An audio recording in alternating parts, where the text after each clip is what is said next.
Bienvenue dans le lieu de confession, by Jimmy Résolution. Ici, lorsque la pluie tombe et que le tonnerre gronde, les voix se libèrent. Les secrets enfouis refont surface. Les vérités que personne n'a jamais osé prononcer trouvent enfin un refuge. Dans cet espace, des hommes et des femmes viennent déposer leurs blessures, leurs regrets, leurs fautes, leurs espoirs. Des histoires d'amour, de trahison, de miracles, mais aussi des douleurs silencieuses que personne ne voit. Ici, rien n'est inventé. Chaque mot est réel, chaque émotion est vraie, chaque confession est un morceau de vie livré en toute discrétion. Abonnez-vous maintenant, invitez vos amis à nous rejoindre. Et si vous avez une histoire à partager, envoyez-la au numéro affiché à l'écran. Préparez-vous. Chaque jour, une nouvelle vérité se dévoile. Depuis le décès de ma mère, je fais des rêves étranges. Mon père cache un terrible secret. Je m'appelle anonyme, et depuis la mort de ma mère, ma vie n'est plus la même. Ce qui se passe la nuit dépasse tout ce que j'ai pu imaginer. Et je ne sais pas combien de temps je pourrai supporter tout ça sans que ma raison vacille. La première nuit après son enterrement, j'ai dormi dans le salon. Ma chambre me semblait vide, mais le silence était encore pire. J'ai fermé les yeux, pensant que tout allait s'apaiser, mais ce n'était que le début. J'ai rêvé d'elle. Ma mère, avec son sourire doux, mais étrange. Ses yeux semblaient vouloir me dire quelque chose. Elle ne parlait pas avec des mots. Elle pointait des objets, des signes, des gestes, je ne comprenais pas. Au réveil, j'étais en sueur, le cœur battant. J'ai regardé autour de moi, me demandant si j'avais dormi ou si j'avais vu un avertissement.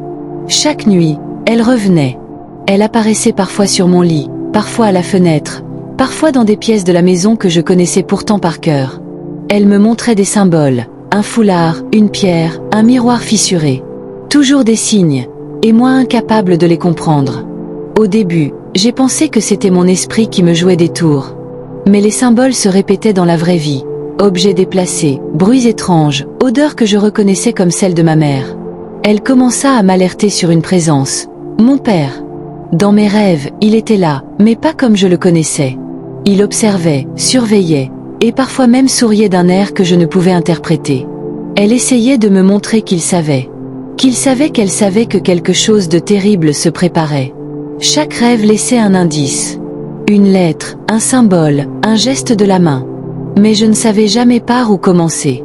Un matin, j'ai décidé que les rêves ne suffisaient plus. Je fouillais la maison, pièce par pièce.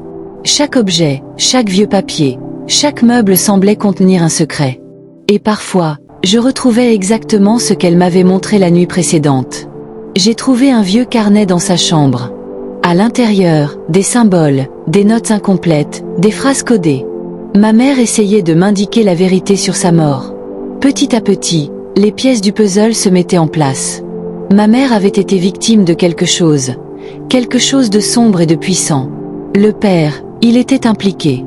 Mes rêves me montraient les détails de sa trahison, la façon dont il l'avait manipulée, et ce qu'il avait fait pour la tuer sans que personne ne sache. J'étais partagée entre la peur, la colère et l'incrédulité. Et chaque nuit, elle revenait pour me guider, m'alerter, m'enseigner ce qu'il fallait chercher. Le père commençait à remarquer mon changement. Il me posait des questions innocentes, essayait de me surprendre, de vérifier si je fouillais. Il y avait cette tension constante dans l'air. Chaque mouvement, chaque regard pouvait révéler que j'avais compris quelque chose. Je savais qu'il savait que je savais. Et je sentais que ma vie pouvait basculer à tout moment. Après plusieurs semaines de recherche, je suis tombée sur un petit coffre caché dans la maison. À l'intérieur, des objets liés à des rituels, des documents codés, des lettres de ma mère. Tout correspondait à ce que mes rêves me montraient. Elle essayait de m'enseigner la vérité, de me préparer à affronter mon père. Le père commença à changer son comportement. Il surveillait mes appels, mes messages, mes moindres mouvements. Il savait que je m'approchais de la vérité. Chaque interaction devenait un jeu de manipulation. Dans mes rêves, ma mère m'alertait, « Sois prudente, ne fais confiance à personne, pas même à lui. » Je sentais la tension, la peur, mais aussi la force. Elle me donnait le courage de continuer. Les rêves deviennent presque tangibles. Je me retrouve dans des pièces où la lumière vacille, où les objets bougent, où le père apparaît dans l'ombre. Ma mère me guide pour ne pas me faire surprendre, pour collecter les preuves sans éveiller ses soupçons. Chaque nuit, c'est un nouveau test de courage, un nouveau danger. Enfin, un rêve m'amène au moment clé. Ma mère me montre exactement comment tout s'est déroulé. Elle m'enseigne la vérité sur sa mort, sur le rôle du père, et sur ce que je dois faire pour protéger ma vie et celle de ma famille.